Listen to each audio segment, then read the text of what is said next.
স্বামী বলছে পর্দা করো, তোমাকে ভালোবেসে বলছি তুমি পর্দা করো, তুমি আমার অনেক প্রিয় একজন মানুষ, তুমি বেপর্দায় বাইরে যাবা, লোকজন দেখবে, কেমন হয়? ঠিক আছে, তোমাকে তো আমিই বিয়ে করেছি, তুমি আমার মানুষ, তোমাকে দেখবে কেন? প্রিয় মা ও বোনেরা, পর্দা ছাড়বেন না।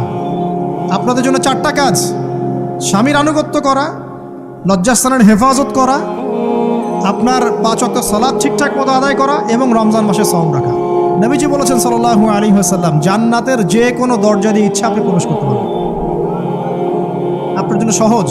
আর স্বামীর আনুগত্য বলতে আমি বুঝাইনি স্বামীর দাসত্ব করতে হবে, এটা বলিনি।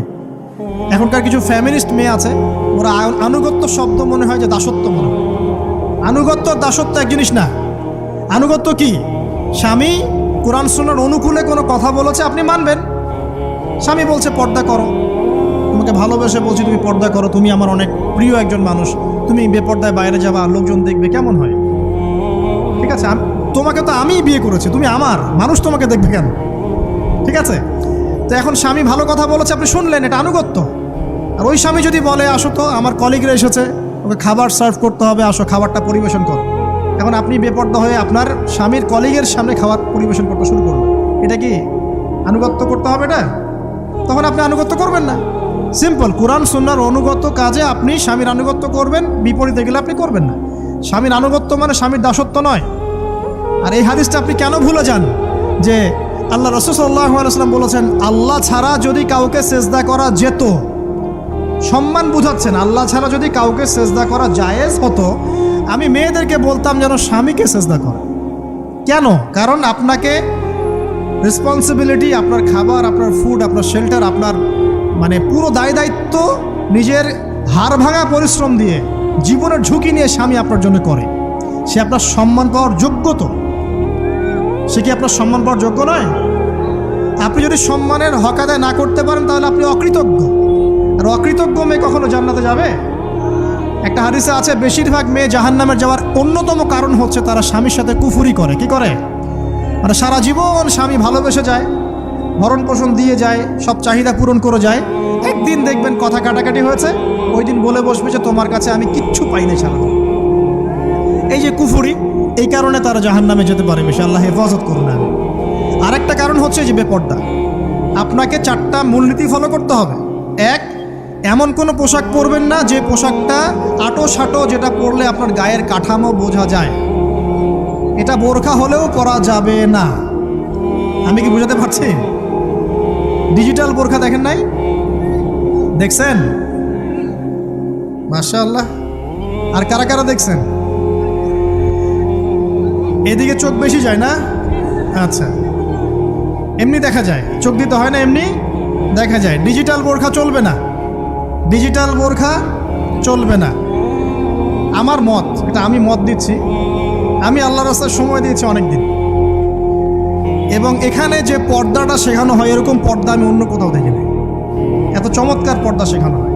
কারা কারা সময় লাগিয়েছেন? 3 দিন 7 দিন সময় দিয়েছেন কারা কারা? বেশিরভাগই দেন নাই। সমস্যা নাই, দিতে হবে, আমি বাধ্যতামূলক বলিনি আপনাকে। বলেছি এখানে পর্দা শেখানো হয়, চমৎকার পর্দা শেখানো হয়, যে এখানে চোখটা পর্যন্ত তাদের ঢেকে রাখার তালিম দেওয়া হয়। যাই হোক, যেখানেই শেখেন, অ্যাটলিস্ট পর্দাটা শিখলেই হলো।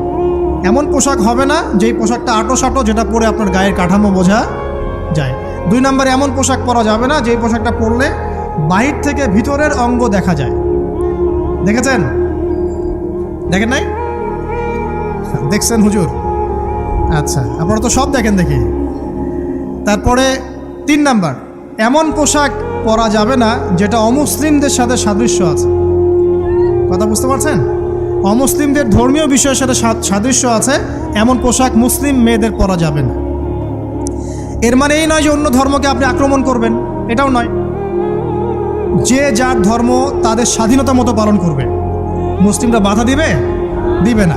মুসলিমরা দাওয়াত দিতে পারে। কি করতে পারে? দাওয়াত দিতে পারে যে ভাই, যে লা ইলাহা ইল্লাল্লাহর কনসেপ্ট আপনাকে বুঝাচ্ছি, আল্লাহ ছাড়া কোনো মাবুদ নাই, মুহাম্মদ সাল্লাল্লাহু আলাইহি ওয়াসাল্লাম সর্বশেষ রাসূল, এই কোরআন পড়ুন, হাদিস পড়ুন, দেখুন এটাই হচ্ছে মানবতার মুক্তির সনদ। এরপর যদি সে ইসলাম কবুল করে আলহামদুলিল্লাহ, যদি না করে এর হিসাব কে দিবে? সে নিজে দিবে। এর হিসাব কি আমাকে দেওয়া লাগবে? দেওয়া লাগবে না। তো অমুসলিমদের সাথে সাদৃশ্য আছে এমন পোশাক চলবে না। আর 4 হচ্ছে পুরুষরা মেয়েদের পোশাক পরতে পারবে না, মেয়েরা পুরুষদের পোশাক পরতে পারবে না। জি, আপনাদেরকেই বলছি, আপনারা জিন্স পরতে পারবেন না, মেয়েদেরকে বলছি, এবং টি শার্ট পরতে পারবেন না। আপনারা ওই যে যা ইচ্ছা তাই ড্রেস পরে বলবেন যে হাজার বছরের সভ্যতা সংস্কৃতি, এসব বাজে কথা চলবে না এখানে। এটা হাজার বছরে কোনোদিনও আমাদের দাদা নানিরা এগুলা কখনো পরে নাই। পড়ছে? আপনার দাদি কখনো এরকম পরছিল শাড়ি? তো এই যে বললো হাজার বছর থেকে পরে আসতেছে নাকি। সুবহানাল্লাহ। তো এখানে বিষয়টা হচ্ছে পুরুষ মেয়ের পোশাক পরতে পারবে না, মেয়ে পুরুষের পোশাক পরতে পারবে না। আমি খুব সংক্ষিপ্ত করে আপনাকে কোরআন সুন্নাহ থেকে 4টা মূলনীতি বলে দিলাম। এই 4টা মূলনীতি কোরআনেও আছে, হাদিসেও আছে। আসেন, এই যে নারীর অবমাননা, এই বিষয়টা আইয়ামে জাহিলিয়াতে যেমন ছিল, এখন দেখবেন আরও বড় পরিসরে এসেছে। আসে নাই? এই যে ফ্যাশন শো, দেহের প্রদর্শনী, বিভিন্ন ফিল্মস দেখবেন, ফিল্ম ইন্ডাস্ট্রিজে দেখবেন, মিউজিকে দেখবেন, পর্নে দেখবেন, মেয়েদের দেহটাকে নিয়ে ব্যবসা করা হচ্ছে। আগে তো না হয় কন্যা সন্তান হলে জীবন্ত পুঁতে ফেলতো নাকি, এখন যদি গর্ভের বাচ্চা মেয়ে জানে অনেকে আগেই মেরে ফেলে। বোঝেন নাই মনে হয়? অনেকে যদি জানে যে গর্ভে মেয়ে সন্তান আছে, আগেই মেরে ফেলায়। এমন অনেক দেশ আছে, আমি নাম বলছি না দেশের সঙ্গত কারণে, যে সেই দেশে এরকম মেয়ে সন্তানকে এই যে খালাস করে ফেলার, নষ্ট করে ফেলার, ভ্রূণ নষ্ট করার আলাদা ক্লিনিক আছে, আলাদা হসপিটাল আছে। বলে নাউজুবিল্লাহ। তো আসলে ওই 1450 বছর আগের মানুষটা বেশি বর্বর ছিল না, আমরা বেশি বর্বর? এই অধিকারের কথা বলে বলে আমরা মেয়েদের দেহটাকে নিয়ে এখন মস্করা করছি, তামাশা করছি। সবচেয়ে সেরা অধিকার কোথায় পাবে? কোরআনে পাবে, হাদিসে পাবে, ইসলামে পাবে। তার পর্দা নিশ্চিত হবে, দেহ সেফ থাকবে, তার ইজ্জত নিশ্চিত হবে, ইজ্জত সেফ থাকবে, তার সম্মান সেফ থাকবে, তাকে রাজরানীর মতো স্বামী বাসায় রাখবে, কারণ সে হচ্ছে তার কাছে সবচেয়ে মূল্যবান প্রিয় বস্তু। শুধু তাই নয়, সম্পত্তির অধিকার তাকে দিতে হবে। একজন মেয়ে তার ভাইয়ের সম্পত্তি পাবে, তার বাবার সম্পত্তি পাবে, তার স্বামীর সম্পত্তি পাবে, সব দিক থেকে সে সম্পত্তি পাবে। আর একজন ছেলে কিন্তু সব দিক থেকে সম্পত্তি পাবে না। এই বিষয়গুলো যখন এক শ্রেণীর মানুষ বোঝে না, তখন ইসলামের বিরুদ্ধে অহেতুক প্রোপাগান্ডা চালানো শুরু করে। সবচেয়ে সেরা সম্মান রক্ষার উদাহরণ দেয়া হয়েছে ইসলামে, কোরআনে এবং হাদিসে। এই কথাটা আপনাদের মা বোনদেরকে বোঝাবেন, তবে নম্রতার সাথে বোঝাবেন, কারণ উচ্চবাচ্য করলে তারা কথা শুনবে না। আর আল্লাহ রাসূল সাল্লাল্লাহু আলাইহি ওয়াসাল্লাম বলেছেন, কিছুটা বাঁকা হাড় দিয়ে তাদেরকে তৈরি করা হয়েছে। যদি আপনি শক্ত করে চাপ দিতে যান তাহলে ভেঙে যাবে, আর যদি আপনি ওই অবস্থায় ছেড়ে দেন তাহলে বাঁকাই থেকে যাবে। এখানে আপনাকে হিকমা অবলম্বন করতে হবে। আল্লাহ পাক তৌফিক দান করুন। একটা বিষয় বলছিলাম, ওই যে শিরকের পাপ এখন গ্লোবালাইজেশন হয়েছে না, ওই সুদের পাপ এখন গ্লোবালাইজেশন হয়েছে না। গ্লোবালাইজেশন বোঝেন? মানে বিশ্বায়ন, পুরো বিশ্বে ছড়িয়ে পড়েছে না। আর একটা হচ্ছে এই যে মেয়েদের অবমাননা, এটা সারা বিশ্বে ছড়িয়ে পড়ে নাই। আচ্ছা, আর দুটা বলবো, এরপর বলে আমি শেষের দিকে যাচ্ছি। আসেন, একটা হচ্ছে মাদক। আইয়ামে জাহিলিয়াতের অন্যতম সেরা পাপ ছিল কি? মাদক। ওই যে বলছেন জাহিলি যুগ, কেন বলছেন জাহিলি যুগ? বিকজ ওইখানে মাদক খেত মানুষ বেশি। এখন বলেন, ওখানে না হয় মক্কায় মাদক খেত মানুষ, এখন সারা বিশ্বে মাদক ছড়িয়ে পড়ে নাই? বেশি না কম? এখন এই যে নতুন নতুন মাদক আসছে, ইয়াবা, আরও নাকি কি আসছে নতুন নতুন, আমরা নামও জানি না। এই যে গাজার নাম জানি, ফেন্সিডিলের নাম জানি, আর কি আছে, হিরোইন বলেন, আর দু একটা, আফিম, আর কি আছে? হ্যাঁ, রেন্ডি, সুবহানাল্লাহ, এই নামও কখনো শুনি নাই আমি। আচ্ছা শোনেন, বিষয়টা হচ্ছে, দেখুন, এই বিষয়টা কি হালাল না হারাম? আচ্ছা, এটাকে যদি আমরা হালাল করে নেই তাহলে কি হবে? কুফরি হবে না শিরক হবে? শিরক কুফর দুটোই হচ্ছে। কিন্তু এখন মক্কার কিছু মানুষ মাদক খেয়েছে বুঝলাম, আল্লাহ রাব্বুল আলামিন ধাপে ধাপে এখান থেকে বের করেছেন। প্রথমে বলেছেন মদ খেয়ে নামাজের ধার কাছে যেও না। হ্যাঁ, তারপরে বলেছেন এই যে মাদকে কিছুটা উপকার আছে কিন্তু বেশি ক্ষতি। তারপর বলেছেন খেয়ে নামাজের কাছে যেও না। তারপর ধাপে ধাপে শেষের দিকে এসে আল্লাহ পাক বলেছেন যে এটাকে ছেড়ে দাও। সূরা মাইদায় পড়ে দেখেন, এটা শয়তানের কাজ। তখন সাহাবায়ে কেরাম রাদিয়াল্লাহু আনহুম পুরোপুরি মাদক থেকে নিজেদেরকে মুক্ত করলেন। এরপরে কি কখনো তারা মাদক ছুঁয়েও দেখেছেন? বরং মাদক দ্রব্য সেবন করলে 40টা লাঠি বেত্রাঘাত করতে হয়, ইসলামিক শাস্তি। কয়টা লাঠি? আর উমর রাদিয়াল্লাহু আনহুর সময়ে 40 লাঠিকে বাড়িয়ে 80 লাঠি করা হয়েছে। কত লাঠি? 80 লাঠি। কিন্তু আরও একটা পাপের শাস্তি আছে, বলবো? অপবাদ, এখন যেটা বেশি দেওয়া হয়, অপবাদ, মিথ্যা অপবাদ, সতী সাদী নারীর উপরে মিথ্যা অপবাদ, এর শাস্তি হচ্ছে 80 লাঠি। আবার 100 লাঠির শাস্তি আছে, 100 লাঠি। এটা কিসের জানেন? জিনা। জিনা এই যে যারা করছেন, এর শাস্তি হচ্ছে 100 লাঠি। তাও জনসমক্ষে দিতে হবে, গোপনে না। আর 1 বছরের জন্য এলাকা ছাড়া করতে হবে। রজম একটা শাস্তি আছে, রজম। এটা কি? রজম মানে পাথর নিক্ষেপ করে হত্যা। এটা তো বর্বর, তাই না? অমানবিক, মধ্যযুগীয়। এসব কথা শুনছেন না? শোনেন, কিছু কিছু বিষয় আছে যে বিষয়গুলো করার পরে এই পৃথিবীতে মানুষ বেঁচে থাকার অধিকারটা হারিয়ে ফেলে। কথা বুঝতে পারছেন না? কিছু কিছু পাপ আছে, এগুলো করলে পরে মানুষ এই পৃথিবীতে বেঁচে থাকার অধিকারটা হারায় ফেলে। যেমন কোনো বিবাহিত ব্যক্তি যদি জেনা করে, নাউজুবিল্লাহ, কোনো ছেলে যদি কোনো ছেলের সাথে যৌন সম্পর্ক করে, সমকামী করে, বা এটাকে যেটা গে মানে যেটা কি বলে, সমকামিতা, ঠিক আছে, এই কাজ যদি কেউ করে, নোংরা কাজ যদি কেউ করে, কোনো মেয়ে যদি কোনো মেয়ের সাথে এরকম কোনো কাজ করে, একই পাপ। এইসব পাপ করলে পরে এই পৃথিবীতে বেঁচে থাকার অধিকারটা সে হারিয়ে ফেলে। কথা কি বুঝতে পারছেন?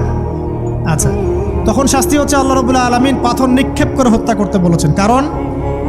কারণ হচ্ছে সে এত গর্হিত একটা কাজ করেছে যেটা এই শাস্তি পাওয়ার সম্পূর্ণ যোগ্য। এবং কওমে লূত নামে যে কওম ছিল, ওই কওমটাকে আসমানে উঠিয়ে আল্লাহ পাক পাথর বর্ষণ করে এভাবেই শেষ করে দিয়েছে। জর্ডান একটা দেশ আছে না, জর্ডান, জর্ডানের পাশে ডেড সি নামে একটা জায়গা আছে, ডেড সি, মৃত সাগর। ওইখানে সাদুম নামে একটা গোত্র থাকতো। কোন গোত্র? সাদুম। ওই সাদুম গোত্র এরকম সমকামী ছিল। আল্লাহ রাব্বুল আলামিন লূত আলাইহিস সালামকে পাঠিয়েছিলেন, তারা হেদায়েতের বাণী শোনে নাই। আল্লাহ পাক ওদেরকে আসমানে উঠিয়ে পাথর নিক্ষেপ করে উল্টা দিকে দাফন করে দিয়েছেন। কিছু কিছু পাপ আল্লাহ পাক সহ্য করেন না, আল্লাহ পাকের আরশ কেঁপে ওঠে। এই পাপগুলো সেরকম পাপ। কথা বুঝতে পারছেন? তো এই যে জিনা, পর্নোগ্রাফি, ব্যভিচার, পরকে, এগুলোর মধ্য দিয়ে আমরা নারীর অবমাননা করছি না? এবং ধর্মের মাধ্যমেও মাঝে মাঝে করছি, যখন আমরা ধর্মের নামে মেয়েদের অধিকার দিচ্ছি না। অনেকেই সম্পত্তির অধিকার দিচ্ছেন না, অনেকেই শিক্ষিত করছেন না, অনেকেই আরও যৌতুক নিচ্ছেন না, যৌতুক নিচ্ছেন না অনেকেই। যে বিয়ের সময় যৌতুক নেয়, এটা তো মেয়ের উপর, মেয়ের পিতার উপর টর্চার করা, সম্পূর্ণ হারাম, সম্পূর্ণ হারাম। তারপরে দেখবেন, রিপোর্টগুলো পড়ে দেখবেন যে এই বছর 2000 কত, এটা 22, এই 22-এই গভর্নমেন্ট রিপোর্ট অনুযায়ী নিবন্ধিত প্রায় 1339টা ধর্ষণের মামলা হয়েছে। তো এটা এখন অ্যাভেলেবল, যে কোনো সব জায়গায় ধর্ষণ হচ্ছে, এখন অ্যাভেলেবল। মানুষ এটাকে স্বাভাবিক মনে করছে, এখন নর্মাল, ধর্ষণ হতেই পারে, মানুষ এখন এমন মনে করছে। প্রত্যেক দিন পেপার খুলবেন, দেখবেন রেপের খবর, প্রত্যেক দিন খবর শুনবেন ধর্ষণের খবর। আর সব খবর তো আসে না, আসে হয়তো 10%, 20%, 30%, বেশিরভাগই আসে না। এলাকায় মোড়ে মোড়ে দেখবেন, গ্রামে গঞ্জে শহরে বন্দরে খালি ইফটিজিং দেখবেন, খালি ইফটিজিং। মেয়েদেরকে যৌন হয়রানি করা হচ্ছে, বাসে, অটোতে, টেম্পুতে, সব জায়গায়। বাসের মধ্যে মেয়েকে রেপ করে ফেলা হচ্ছে। একটা বাচ্চা মেয়ে যে বোঝেও না যে সেক্সুয়াল বিষয়গুলো কী জিনিস, ওকেও রেপ করা হচ্ছে। এই যে মহামারী, আপনি তো বুঝতে পারছেন না যে আমরা কোন সমাজে আছি। এই সমাজে আপনার মেয়ে তো সেফ না, আমার মেয়ে তো সেফ না। আমার মেয়ে, আপনার মেয়ের ভবিষ্যৎ কি হবে, এর ভবিষ্যতের নিশ্চয়তা কে দিবে? আপনার মেয়ের ইজ্জতের ভবিষ্যতের নিশ্চয়তা কে দিবে? এই নিশ্চয়তা দেওয়ার মতো মানুষ কোথায়, নেতা কোথায়? কারো ঘরের স্ত্রী, কারো ঘরের বোন, কারো ঘরের মেয়ে এখন সেফ না। বাসে, ট্রাকে, ট্রেনে, অটোতে, সব জায়গায় হতে পারে।